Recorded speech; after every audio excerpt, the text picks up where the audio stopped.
Saúde, irmãos, com a paz do Senhor.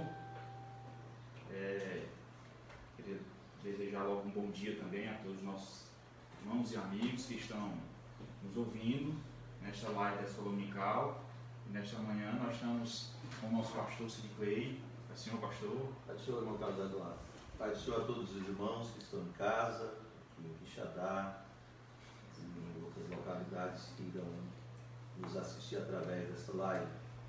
Desejo que todos tenham um excelente domingo e que tudo que aqui vai ser falado através da lição da palavra de Deus encontre guarida em nossos corações. Vamos orar primeiro, né? Vamos orar e o presbítero Carlos Eduardo, que é o nosso superintendente da escola, nós vamos aqui interagindo para que os irmãos sejam abençoados em casa. Bondoso Deus e eterno Pai, Criador dos céus e da terra, nós louvamos e te glorificamos, agradecemos a Ti por mais um dia de vida que o Senhor nos concedeu, pela noite de descanso. Ó Senhor, por esse dia que hoje se inicia, por esta semana, pedimos a Tua bênção em favor de cada um dos Teus filhos que estão nos seus lares e irão ser alimentados através do estudo da Tua palavra. Pedimos ao Pai Eterno que o Senhor venha abençoar rica e poderosamente a Tua igreja, em nome de Jesus. Amém. Meus irmãos, dando continuidade à nossa lição, né? Que nesse trimestre nós estamos estudando a carta aos Efésios, igreja eleita, redimida pelo sangue de Cristo e selada com o Espírito Santo. Nós temos a lição número 5, libertos do pecado para uma nova vida em Cristo. Que é muito interessante, pastor, a respeito dessa questão do liberto do pecado, porque muitas pessoas pensam assim: mas eu sou crente, mas ainda sou tentado. Eu não sou liberto do pecado, mas não é nesse sentido, né, pastor? Na verdade, assim, a gente era escravo do pecado e o Senhor Jesus nos liberta, mas vamos continuar lutando aí com o pecado até o dia da nossa morte. Permita até me citar um texto que está em Romanos capítulo 6, eu estou aqui com a Bíblia aberta. Está escrito assim no versículo de número 16: Não sabeis vós que a quem vos apresentais por servos para lhe obedecer, sois servos daquele a quem obedeceis, ou do pecado para a morte, ou da obediência para a justiça. Aí Paulo diz o seguinte: Mas graças a Deus que, tendo sido servos do pecado, obedeceste de coração à forma de doutrina que fostes entregues, e libertados do pecado fostes feitos servos da justiça. Então nós somos libertos do pecado para uma nova vida em Cristo.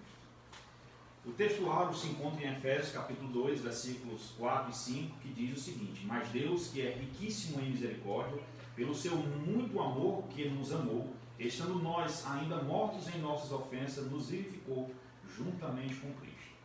A verdade prática diz o seguinte: por meio da maravilhosa graça divina, fomos libertados do pecado, perdoados e salvos da condenação, e ainda recebemos o direito à vida eterna.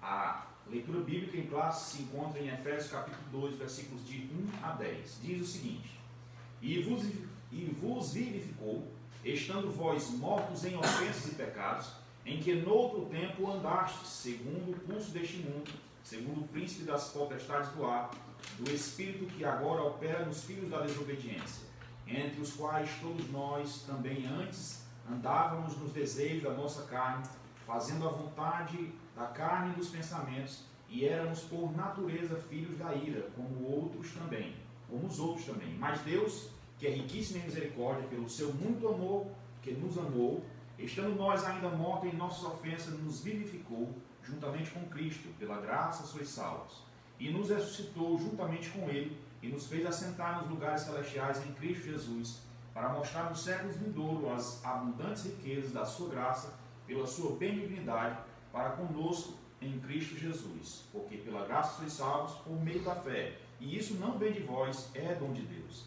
Não vem das obras para que ninguém se glorie, porque somos feitura sua, criados em Cristo Jesus para as boas obras, os quais Deus preparou para que andássemos nela.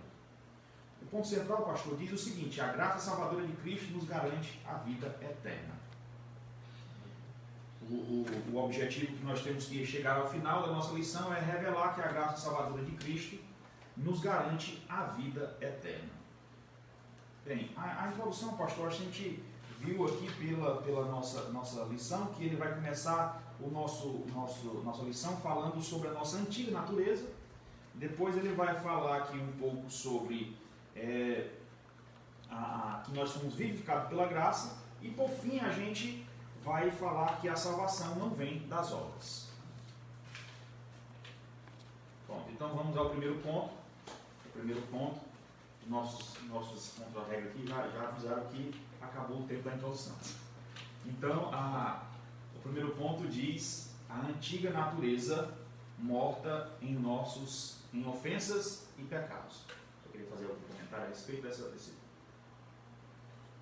O interessante quando nós lemos o segundo capítulo da Epístola de Paulo aos Efésios, é interessante essa questão toda que nós vamos falar aqui, e nós vamos falar do começo ao fim sobre a antiga, a forma como nós vivíamos, na natureza morta, e mostrar que agora, depois que entregamos nossa vida ao Senhor Jesus, é um contraste entre o antes e o depois.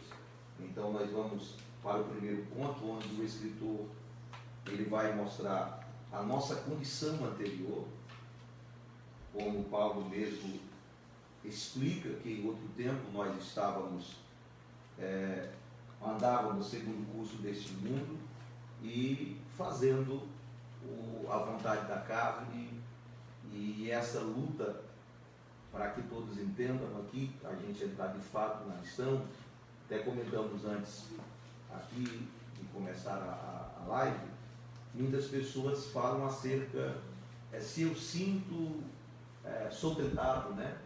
Tenho desejo de pecar, então eu não sou liberto. Então tudo isso nós vamos ver hoje nessa aula aqui, porque o nosso velho homem, a nossa natureza caída, né? Ela ainda está, de certa forma, viva, ela não pode ser alimentada. Então nós vamos ver hoje o antes e o depois, e o Carlos Eduardo vai dar continuidade aqui nesse primeiro ponto. Eu vou fazendo aqui as minhas considerações. Eu acho interessante, pastor, como eu até tinha comentado com o senhor antes aqui, a respeito desse termo antes da vírgula aí, e vos vivificou, né? É uma continuação do texto de Efésios, do capítulo 1, onde lá no versículo 19 até o versículo 23, ele vai falar sobre a ressurreição de Cristo, e que foi o poder de Deus que fez essa ressuscitação de Cristo, e que assim como ele ressuscitou a Cristo, também irá nos ressuscitar. Então é uma continuação, ou seja, isso aí ele falando a respeito do poder de Deus ainda para transformar as nossas vidas. E essa transformação, lógico, ela não foi completa, porque nós seremos completos, como o Senhor já colocou, no dia em que nós somos glorificados, e aí sim nós estaremos livres da presença do pecado, mas por enquanto a gente foi liberto do poder do pecado, né, pastor? E o interessante aqui, no próprio ponto, no primeiro ponto, é que a colocação da nossa condição anterior, diz aqui o próprio escritor que era uma declaração da real condição das pessoas sem Deus. Então, quem continua sem Deus ainda está morto, ainda está morto e precisa também ser vivificado. O conceito aqui, como o próprio escritor, comentarista diz, o conceito é de morte espiritual, o conceito é de morte moral e espiritual provocada pelo pecado, que inevitavelmente separa o homem de Deus. Então isso é muito forte. Então as pessoas precisam entender que quando o homem não tem a Deus, quando o homem está na prática do pecado, é como literalmente está aqui na tela para nós, né? O homem está espiritualmente morto, separado de Deus, um abismo. A Bíblia é clara em diversos textos que o que separa o homem de Deus é o pecado, né? E isso só pode ser, essa nova vida só pode ser religada através do Senhor Jesus, como o próprio texto nos ensina. Olha aí, pastor. Só assim, né? Com certeza, está aí na tela para que todos vejam. Só Jesus a condição anterior e o que pode vir quando Jesus entra na vida da pessoa. Bem, só voltando aqui um pouco, nós continuando aqui o primeiro ponto, ele vai falar sobre a nossa condição anterior, e ele utiliza, pastor, aí no texto, né, no versículo 1, justamente, ele vai falar que estando vós mortos em ofensas e pecados. E aí ele vai dar esse significado de ofensas. Eu coloquei aí na tela aí uma pessoa aí dessa forma, né? Não sei nem se dá para ver bem direitinho aí, mas é uma pessoa como se estivesse pisando em falso. E é justamente esse significado que ele dá, né, para a palavra ofensa, que vem do grego paratoma, tem um sentido de passo em falso, e deliberadamente. Ou seja, pastor, quem é que tem assim uma loucura de pisar e justamente pisar em falso, né? Ou seja, é uma coisa errada e a pessoa faz deliberadamente, né? É complicado. A pessoa faz isso aí, as ofensas, né? Então ele deliberadamente faz isso. E os pecados, que é hamartia do grego, ele é o que? É raual, também deliberadamente, né? Então ele diz aqui, ó, a palavra grega para pecado é hamartia, descrito como aquele que erra o caminho ou erra o alvo, e pecar como hábito. Esse aqui eu estou lendo aqui do livro, né? Que ele fala um pouco mais, ou seja, é pecar como um hábito, né? Porque assim, pastor, tem muitos crentes que eles ficam confusos, assim, mas irmão Carlos, eu aceitei a Jesus, mas às vezes eu fracasso, eu falho, mas não significa dizer, pastor, que assim, que a pessoa que é crente, ele nunca mais vai pecar. Não é isso que acontece, né? A gente não pode ter o hábito e viver pecando, a prática do pecado, não é isso? Agora, pode dizer, pastor. É interessante porque aqui em Romanos 6, para que entendamos a questão do pecado, versículo de número 6, Paulo diz assim: sabendo isso, que o nosso velho homem, quando nós temos um encontro com Cristo, foi com ele crucificado. E interessante que aqui nós somos crucificados em Cristo, mas lá em Gálatas 5 somos nós que crucificamos a carne. Somos nós que crucificamos. Então há uma separação. Aqui no momento que o homem aceita Jesus, e diz Paulo, para que o corpo do pecado seja desfeito, a fim de que não sigamos mais ao pecado. Mas isso não diz que foi extinto.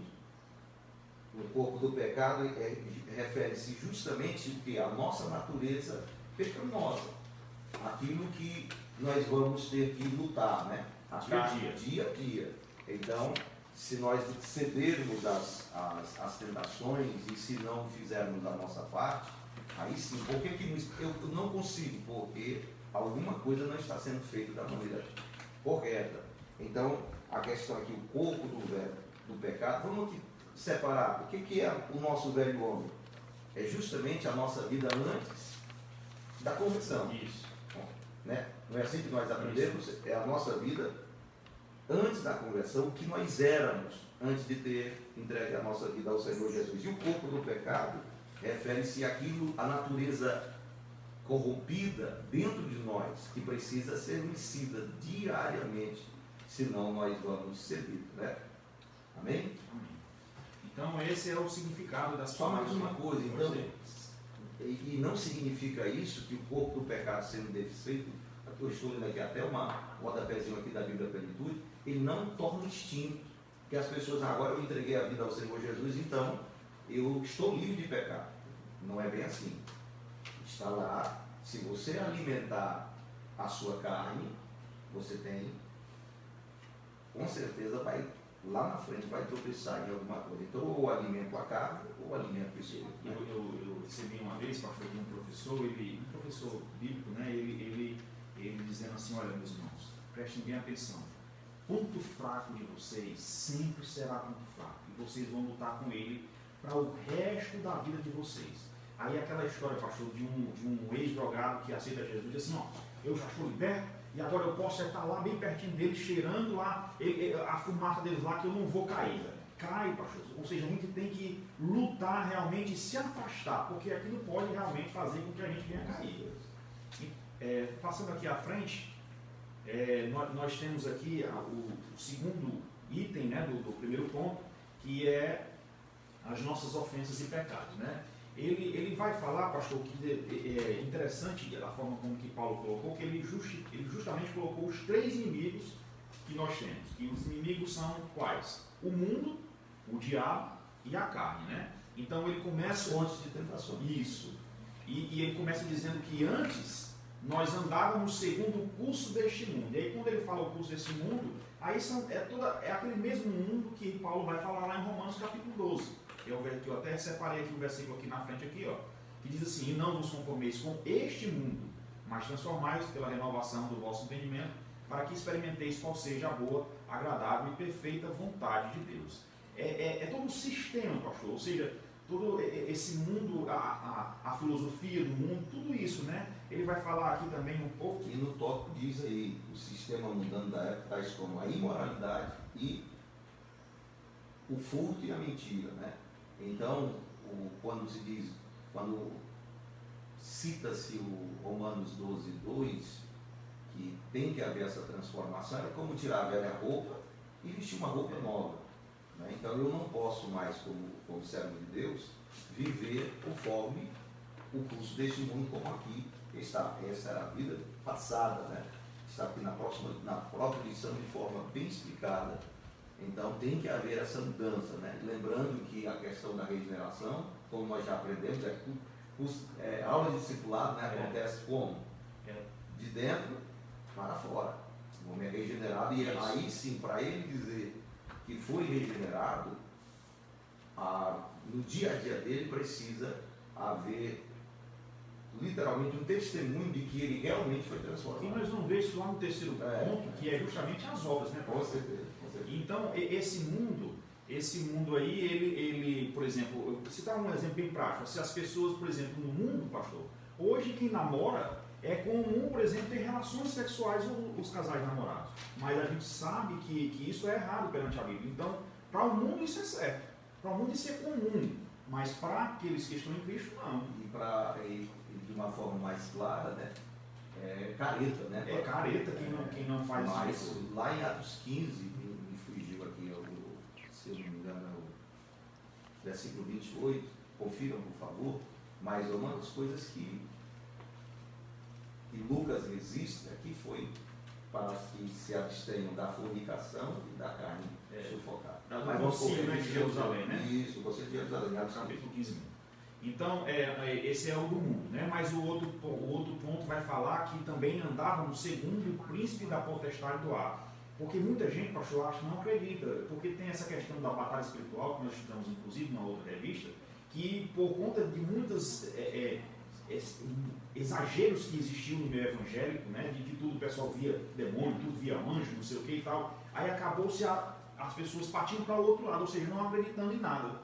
Então a gente tem que ser moderado, porque existe, e Paulo vai falar isso lá na frente, que a nossa luta, eu separei o texto, a nossa luta não é contra a carne e o sangue, que está lá em Efésios 12, ou seja, não é contra os seres humanos. Isso. Existe uma questão espiritual, realmente, que eu botei uma figurazinha aí, ó, que se a gente, o homem colocou uma rolha aqui do lado, aqui no ouvido, e está dando ouvido só realmente a Satanás e os demônios, ou seja, porque ele consegue influenciar, né, pastor? Então as pessoas também andavam segundo a potestade do ar. Se os irmãos conferirem na própria lição, o escritor diz o seguinte, ó, indica que os agentes malignos têm a capacidade de influenciar os homens desobedientes e incrédulos, aqueles que não param para ouvir, taparem o ouvido para Deus. E às vezes pode acontecer da pessoa estar dentro da igreja e achar que pode continuar na prática. Então, aquilo que eu já disse, ele deixa de ouvir a voz do Espírito para ouvir, de certa forma, o inimigo lançando os seus dardos e tentando influenciar. E se não houver essa busca, que nós vamos ver daqui a pouco, a pessoa vai ouvir só um lado e vai continuar na prática do pecado. E o texto diz o seguinte, pastor, aquele texto lá de Romanos 12, que a gente tem que se conformar, ou seja, não se conformar, mas renovar pela palavra, né, que é o que eu queria dizer. A gente tem que ser renovado, a palavra de Deus é que ela tem que nos renovar, ela tem que nos mudar. Mas na verdade, o que as pessoas às vezes querem fazer, pastor, é o seguinte, eles moldarem a palavra. Ou seja, a palavra diz uma coisa, ela tem que nos mudar, mas eu acho que a palavra de Deus não é isso que ela está querendo dizer. Ou seja, para poder continuar com aqueles pecados de estimação, né? Bom, Carlos Eduardo, um minutinho aqui, os irmãos estão avisando que o som está baixo, vamos tentar aqui dar uma momentinho. Quando o pastor está arrumando aí, eu vou seguir aqui o terceiro item. Isso. Para a gente não perder o tempo. O terceiro item, ele vai falar naquela sequência que nós tínhamos dito, né, justamente do mundo, do diabo, e o terceiro inimigo que eu considero, pastor, o mais perigoso de todos eles. Porque a Bíblia fala que Jesus disse que no mundo tereis aflições, mas tem bom ânimo porque eu venci o mundo.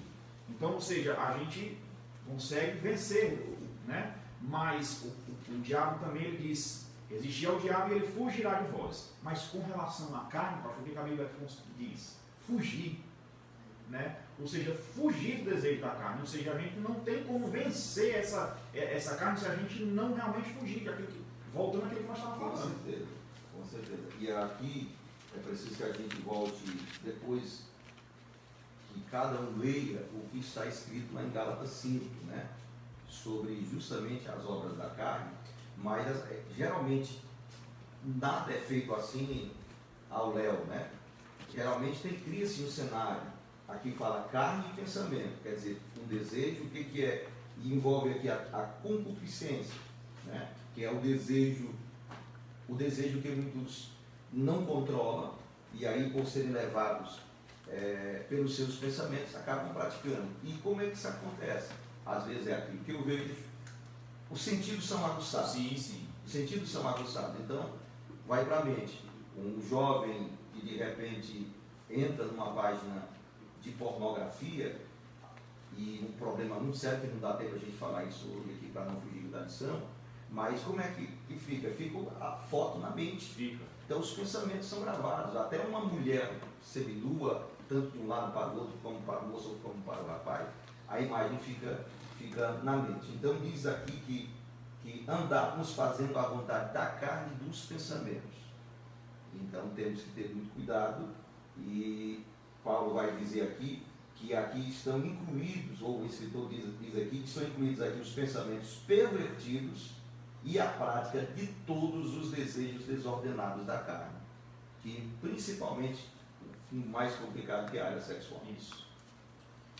Aí, pastor, eu acho interessante justamente o versículo 4, que é como se naquela conversa, às vezes a gente, aquela coisa de por exemplo, quando a gente já ouviu muito isso e o pessoal brincar, quando uma pessoa não quer namorar uma outra pessoa, né? Aí a pessoa chega e diz, não, você é bonito, você é tudo, mas, ou seja, a gente sempre tem uma coisa, e aí Paulo fez a mesma coisa, ele colocou a situação toda caótica da gente, como éramos antes de estar conversando, mas ele coloca esse mais aí depois, que é no versículo 4, né? Mas Deus, que é riquíssimo, ou seja, mudou toda a história aí, que é justamente o segundo ponto que nós vamos trabalhar, teve aí a síntese, né? Que é, o segundo ponto é vivificado, ou seja, nós éramos toda essa situação, mas Deus, que é riquíssimo, né? Ele mais aí mudou o cenário. Muda todo o cenário, né? O senhor quer fazer algum comentário, pastor, do segundo ponto? Pode fazer a introdução. Pronto, então esse segundo ponto, vivificado, é justamente toda essa mudança da história, né? Nós vamos ter aí que nós somos alcançados pela misericórdia de Deus, pela misericórdia e pelo amor divino, vivificados por sua graça, exaltados por sua graça. Então vamos aqui, seguindo, né? Então justamente isso aquilo que eu tinha colocado, Deus imensamente nos amou e por isso nos vivificou por meio da sua graça. E essa misericórdia de Deus, né, esse sentido de misericórdia, ele quer dizer o quê? É compaixão e simpatia com quem não merece, pastor. Ou seja, nós não merecíamos, Paulo colocou toda a situação que nós éramos, não merecíamos nada, mas mesmo assim, Deus nos amou. Deus nos amou e teve a misericórdia de nós, ou seja, essa misericórdia ela flui realmente do próprio amor de Deus, que é uma compaixão com quem não merece. Não dá para separar os ensinos de Paulo sem voltar novamente a Romanos, né? Romanos capítulo 5, versículo 8, está escrito o quê? Que Deus nos amou primeiro, sendo nós ainda pecadores. Então, aí está de fato a graça, o favor imerecido, né? Até já preguei sobre isso e aprendi que a graça, uma definição que eu gosto muito, é a misericórdia. Antes de Deus exercer o juízo, primeiro ele usa de graça, né? Então seria a misericórdia de Deus sobre os seus próprios juízos.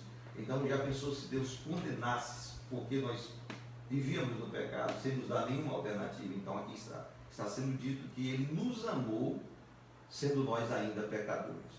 Aí é onde entra o que está no próximo tópico, né? Que alcançados pela misericórdia, esse é o primeiro item, né? E pelo amor divino, né? Abundante misericórdia, como o senhor colocou aí. Que provém do amor de Deus. Com certeza. Né? E o segundo ponto é justamente esse, vivificados por sua graça. Ou seja, graça aí, pastor, é um favor imerecido, né? Nós não merecíamos isso, mas o Senhor nos deu a vida eterna, estando nós mortos, Ele nos vivificou. E aí entra aí a questão do novo nascimento, né, pastor? Que eu coloquei essa imagem, que essa imagem aí foi justamente de uma revista anterior, eu me esqueci, que é um tronco morto aí, mas uma nova vida nascendo aí, ou seja, é uma nova vida. Nós passamos a ter um novo nascimento, é preciso que haja realmente um novo nascimento para que nós possamos viver essa nova vida, né? E está escrito aí no finalzinho desse primeiro ponto, que fomos vivificados sem mérito algum. Tudo foi efetivado por meio da sua graça, por favor imerecido. Então, sem mérito algum. As pessoas às vezes pregam que o homem tem que fazer a sua parte, mas a palavra de Deus é muito clara, nós não tínhamos mérito algum. Deus olhou para a humanidade caída e já lá no Gênesis Ele proveu um Salvador, né? Então nós estávamos mortos e através de Cristo nós nascemos de novo, uma nova vida foi gerada dentro de nós. O velho homem foi deixado de lado e agora nós estamos vivendo aqueles que entregaram as suas vidas ao Senhor como nova criatura, né? Como diz Paulo, as coisas velhas já passaram e esse tudo se fez novo. Então a gente foi alcançado por essa misericórdia, fomos vivificados pela sua graça. E por fim aqui o terceiro item é exaltados por sua graça. Exaltados por sua graça. Por que, pastor, assim? Está muito baixo. Ainda está baixo. Mas vamos falar aqui um pouquinho mais alto que os irmãos vão conseguir ouvir. É porque alguns celulares realmente não o volume é um pouco deficiente, mas a gente vai falar um pouco mais alto para que os irmãos possam ouvir. Então, o terceiro item diz exaltados por sua graça. Ou seja, os benefícios de Cristo, os benefícios de Cristo foram os mesmos benefícios dos crentes, ou seja, a ressurreição, a vida eterna e o galardão, aqueles mesmos benefícios de Cristo, nós seremos participantes desses benefícios. Então, este é o terceiro item.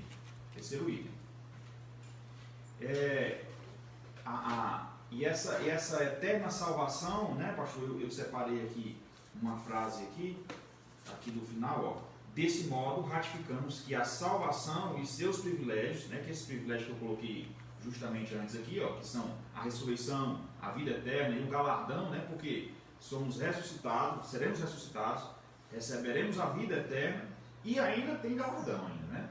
Ou seja, e esses são os benefícios, e desse modo ratificamos que a salvação e seus privilégios são conferidos pela imensurável graça de Deus, o favor divino imerecido, ou seja, não merecíamos nada disso. Então, está muito claro isso, né? O senhor deixou muito claro isso aí.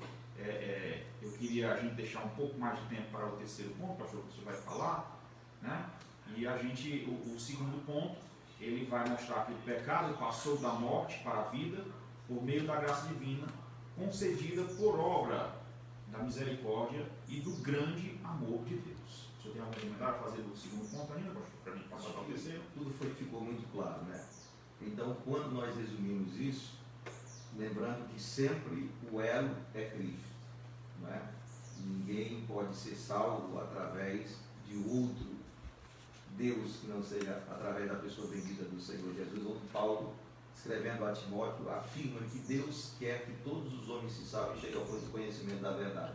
Mas ele também afirma que só há um mediador entre Deus e os homens, Jesus Cristo, o homem. Então, quando o escritor afirma que o pecador passou da morte para a vida por meio da graça divina, mas quem está ali no meio é a pessoa bendita do Senhor Jesus Cristo. Foi Ele quem concedeu esta misericórdia recebendo todo esse amor que o próprio Pai destina a todos nós. Porque o próprio Pai? Porque Ele permitiu que seu Filho amado morresse em prol de cada um de nós, né? Então, que todos nós reflitamos acerca desse ponto tão importante que é a graça de Deus para conosco. Aí vamos em frente. Então, vamos aqui passar aqui ao terceiro ponto, que é a salvação não vem das obras. E nós temos que informar aqui, o objetivo desse ponto é informar que a nossa salvação vem de Deus e não das obras. Nós começamos a pincelar esse ponto, o pastor já tinha colocado. E aí, pastor, deixa eu só fazer uma introdução bem rápida aqui desse ponto, que é uma discussão antiga, né? Essa questão das obras e da a salvação, o mérito ou é a graça, né? É uma discussão antiga que remota desde lá de Agostinho e Pelágio, e eu vou dizer mais antes, né? Porque a gente vê a Bíblia aqui, Paulo falando a respeito disso em Efésios, e aí alguém acabou pegando o que Paulo falou aqui e exagerou, aí Tiago vai falar lá que se não tiver as obras a gente não... Né? Tiago faz um equilíbrio. Faz um equilíbrio, Vamos entrar lá no Tiago, que nós gera outro bloco de discussão. Fizeram Né? pergunta. Mas aqui, o escritor, quando ele introduz a lição, ele diz o seguinte, aqui esse ponto, melhor dizendo, porém, uma vez salvo, o crente deve praticar as boas obras. Né? Então, o que o escritor fomenta, em cima do que Paulo nos deixa na carta aos Efésios, é que nós não somos salvos pelas obras, mas que depois de salvo temos que praticar boas obras. Né? E a gente vai ver isso aqui dentro do contexto. Aí o primeiro ponto diz que a graça como meio de salvação. Eu achei forte isso aqui, Carlos Eduardo, porque o escritor foi muito sábio quando ele afirma que a graça inclui a libertação da morte, né? Isso aí, ok? A libertação da morte, da escravidão do pecado, certo? E também da ira vindoura. E ao mesmo tempo, já dentro do próprio ponto, permite ao salvo desfrutar de todas as bênçãos espirituais. Então, veja que Deus, olha só como isso é forte, né? Como isso é tremendo. Deus tira tudo aquilo que estava nos prejudicando, que nós até merecemos condenação, e ao invés de nos punir, Ele nos liberta e nos dá agora o quê? Nos leva a desfrutar de todas as bênçãos espirituais descritas aqui no próprio capítulo 2, que é o capítulo em estudo. Aí ele afirma aqui, eu não posso deixar de ler o que está escrito aqui, porque é muito forte, é bem claro, bem resumido, onde o escritor diz o seguinte: portanto a salvação é o livramento do poder da maldição, do pecado e da morte, e a restituição do homem, através de Cristo, a comunhão com Deus, uma bênção concedida a todos que recebem Cristo como Salvador. Então aqui, uma palavra como essa aqui alegra o coração da gente. Vamos em frente. Pastor, eu acho interessante, assim, porque essa questão da graça, né? Porque toda essa discussão, e começou aquela discussão, eu queria voltar só um pouquinho aqui, que é a questão da reforma, né? Que a reforma pesou bastante sobre isso, e é um dos solas, né? Que era sola gratia, que era somente pela graça, porque realmente algumas pessoas estavam trazendo a salvação pelas obras, pelos méritos, ou seja, a Igreja Católica, no período medieval, ela colocava que você tinha que fazer todos os sacramentos e participar daquelas obras na igreja para que você pudesse ser salvo. E a reforma veio forte dizendo que a salvação é realmente somente pela graça, né? Ou seja, a gente reforça de que não é pelas obras, de forma nenhuma pelas obras, mas somente pela graça de Deus, né? E o senhor colocou aí, e eu coloquei esse texto aí, pastor, de que porque muita gente condena a nossa igreja, os arminianos, de serem pelagianos. E a gente acredita que existe realmente a depravação total, mas existiu uma graça preveniente, que a salvação começa sempre em Deus, sempre em Deus. Ou seja, existe uma frase que muitos irmãos usaram, por muito tempo usaram, e que essa frase ela é um pouco perigosa. Aquela história, quando estão chamando para a conversão, né? Assim, dê o primeiro passo para Jesus e Ele dará o segundo passo. E aí dá a entender de que a salvação começa pelo homem. Mas a gente sabe que, se a gente for por aí, a gente sabe que a salvação começa sempre em Deus. Ou seja, se não fosse a graça de Deus que chegasse até nós nunca poderíamos ser libertos. Nos arrependemos. Nunca. Então é preciso essa graça preveniente antes aí, né, pastor, para que a gente pode falar, pastor. E é interessante que o senhor já colocou aí na tela, né, os nossos irmãos estão vendo, que ela pode ser resistida, melhor Isso, dizer, né? Isso. Porque as pessoas acham que o Espírito Santo trabalha no coração e a graça seria irresistível. Não, se Deus fizesse isso, quebraria o direito de escolha. Então a graça pode ser resistida, o homem pode rejeitar a oferta da salvação, né? E se assim fizer, ele fica fora do plano de Deus. E aqui na lição está escrito que a graça ela ativa justamente o que? O livre-arbítrio, está na tela aqui, né? Tá. O livre-arbítrio A graça preveniente capacita o pecador para que responda, aí sim, com fé ao chamado do Evangelho. Agora não é obrigar, não está dizendo que a graça é irresistível, né? Pelo contrário, quando o próprio Deus trabalha, o Espírito Santo fala, né? Ele vai ativar esse livre-arbítrio, capacitando o pecador que responda ao chamado do Evangelho. Aí a sua fé entra em ação, ele se arrepende. Então é um conjunto para que o homem seja salvo. Isso.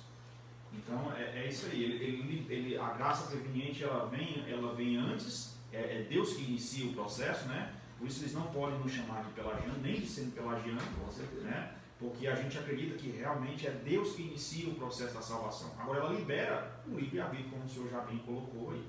E aí está na lição que o homem tem o direito: salvação ou o quê? Ou perdição. Ele só tem essas duas alternativas. É oferecido para ele, tanto que Apocalipse 3:20 está escrito lá: eis que estou à porta e bato.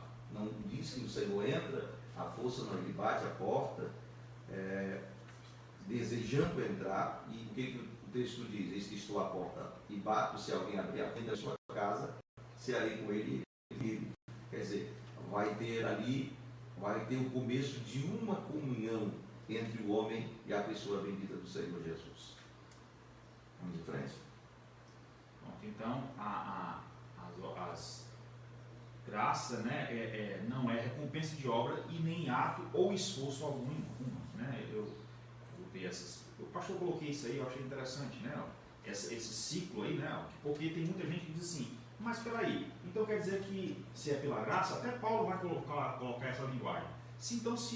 Se aonde abundou o pecado, abundou a graça, então vamos pecar. É o Romanos 7, né? Precisa ser bem estudado, né? Aí assim, ele mesmo responde: de forma nenhuma. Então ele explica isso, né? Eu acho que é capítulo 5, não, pastor, isso aí eu não me lembro bem.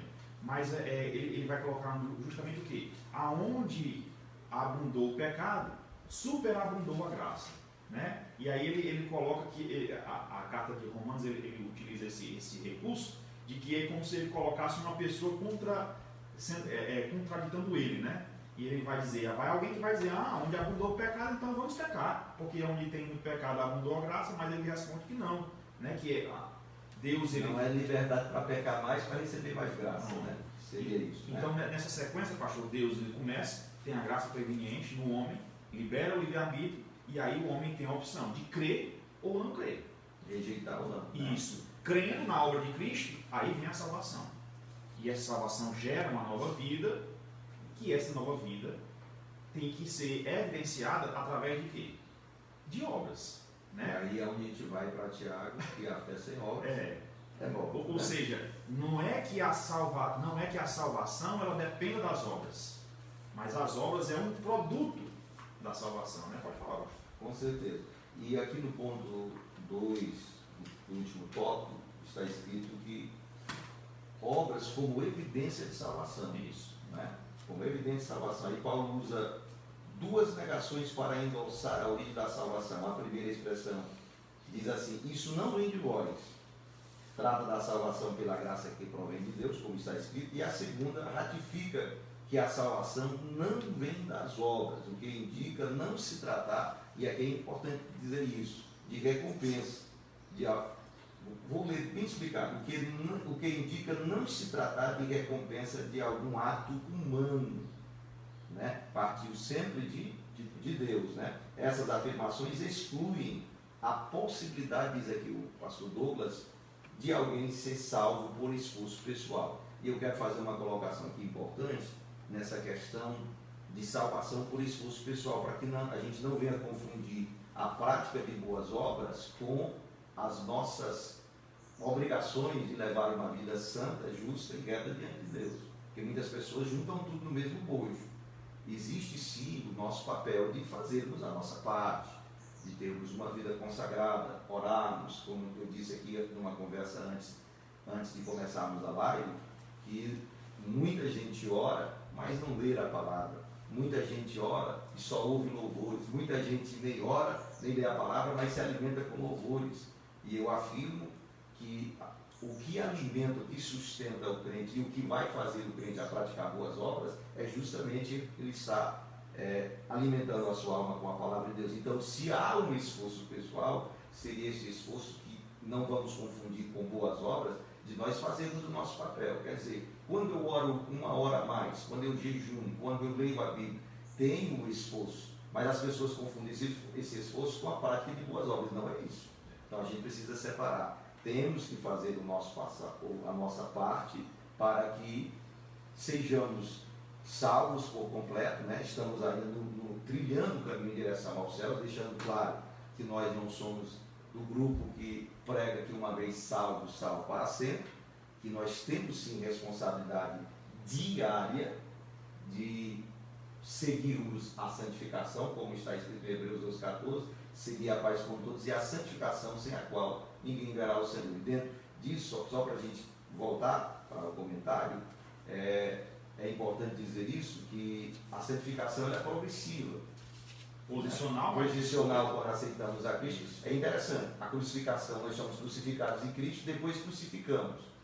E quando se fala de santificação, né, nós somos santificados em Cristo, mas depois que somos santificados em Cristo, precisamos fazer a nossa parte para nos mantermos santos. Ok, nós estamos já concluindo aqui já o terceiro ponto, né? E a gente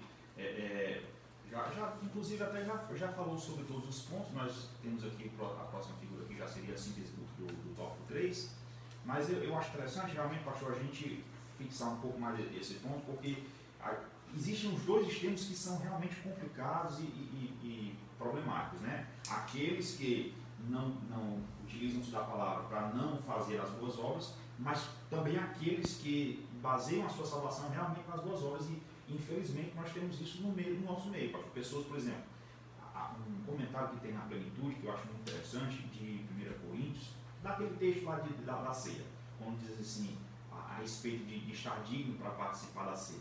Mas esse digno, tem muita gente que diz assim, eu não bebo, não fumo, eu não adultero, e aí se acha assim, digno, e aí a gente tem que entender, e o comentário eu gosto muito da Plenitude, que ele diz que assim, que esse sentimento que a gente tem que ter é de que nós não merecemos nada. Mesmo assim, nós estamos na nossa vida lutando contra o pecado, mas a gente não merece. Porque a própria Bíblia fala, pastor, que todos os nossos atos de justiça diante de Deus são como trapo de imundícia. Então a gente tem que reconhecer que é mérito de Deus realmente, e que a gente não merece nada disso. Nós estamos só no lucro, pastor. Né? Com certeza. Eu quero voltar aqui rapidinho no capítulo 8 de Romanos, porque nós vamos desenvolver agora, estamos chegando para a conclusão. E o capítulo 8 de Romanos, eu gosto muito de pegar carona no que está sendo dito em toda a missão. E sempre deixando uma aplicação, porque nós estamos falando de uma nova vida. Nós estávamos mortos, porque pecávamos, porque não tínhamos a Cristo. Aí vem a pergunta, depois de aceitarmos a Cristo, não é? Vamos continuar, como já foi dito, a pessoa entra na igreja, aceita Cristo, mas continua com um desvio de conduta ali que ninguém sabe. Houve mudança?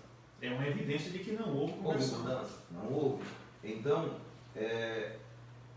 versículo 5 do capítulo 8, para correr quanto tempo, Paulo diz assim, porque os que são segundo a carne inclinam-se para as coisas da carne. Eu tentei lembrar desse versículo aqui no meio da lição, mas quero voltar um pouquinho aqui.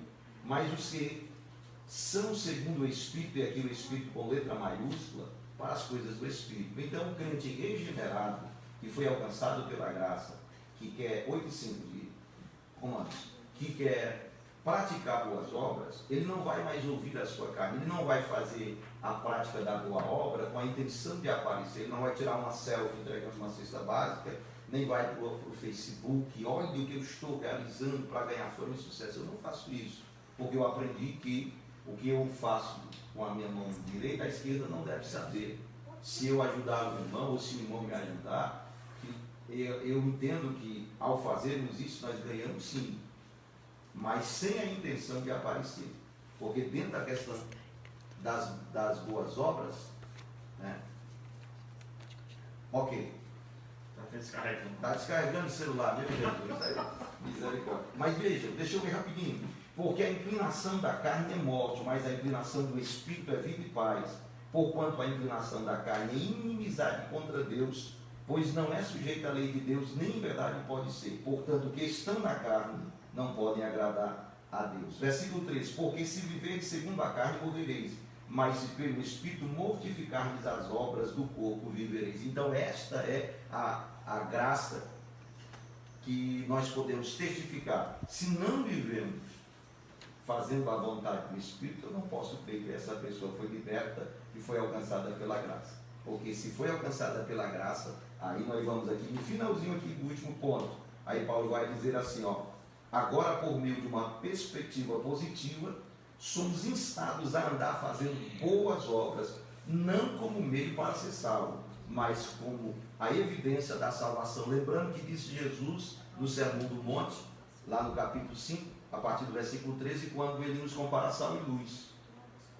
Né? O nosso testemunho pessoal, que envolve a prática das boas obras. Isso. E o que Jesus diz? Para que os homens vejam, não é que eu vou mostrar, mas os homens vão discernir, vão de certa forma olhar para nós e vão dizer, olha só, aquele homem, aquele jovem, aquela moça, aquele rapaz, aí através do que eles estão vendo em nós, que de fato é real, que de fato está agradando a Deus, aí o que disse o próprio Cristo? Para que os homens vejam as vossas boas obras e glorifiquem o vosso Pai que está nos céus. Ok, pastor. Então vamos aqui à conclusão. Eu coloquei aqui a conclusão. Olha o versículo aí, 5 e 16. Antes da regeneração éramos filhos da ira e condenados à perdição eterna. Por ato do amor divino, por meio de suas maravilhosas graças, nos tornamos filhos por adoção. Essa gloriosa salvação nos foi concedida independente de nossas obras. A partir da salvação, passamos a praticar boas obras que glorificam a Deus, nosso Pai. Ok, pastor? Nós concluímos. Meus irmãos, Deus abençoe a todos. E um conselho pastoral: leiam a epístola de Paulo aos Efésios. Na verdade, leiam a palavra de Deus. Eu tenho procurado fazer isso porque entendo que só posso alimentar a minha alma com a palavra de Deus. É uma carta riquíssima e aqui temos o antes e o depois. Eu lhe pergunto: o antes e o depois existe na sua vida? O que você praticava antes de participar de uma igreja, de ser inserido no corpo de Cristo, você ainda continua praticando? Se continua, você ainda não nasceu de novo, está morto, que a Bíblia assim nos ensina. Mas se o irmão, o amigo que está me ouvindo vive agora uma nova vida em Cristo, então você está dizendo para o mundo que você foi alcançado por esta graça, que você ela não foi irresistível para você, né? Pelo contrário, que você, quando ouviu a palavra, abriu o coração e entregou a sua vida ao Senhor Jesus e agora está lutando com todas as suas forças para vencer a carne, e mais o mundo e o adversário das nossas almas. Que Deus nos abençoe em nome de Jesus. Alguma coisa? Ore para concluir. Deus Santo, Deus Eterno, Deus maravilhoso, nós estamos gratos, meu Deus, por este momento que estivemos aqui, Senhor, podemos aprender um pouco mais da Tua Palavra, que nós possamos colocar em prática na nossa vida diária. Ó Deus, eu te peço, Senhor, eu te agradeço, em nome de Jesus. Amém. Amém. Pronto, irmão.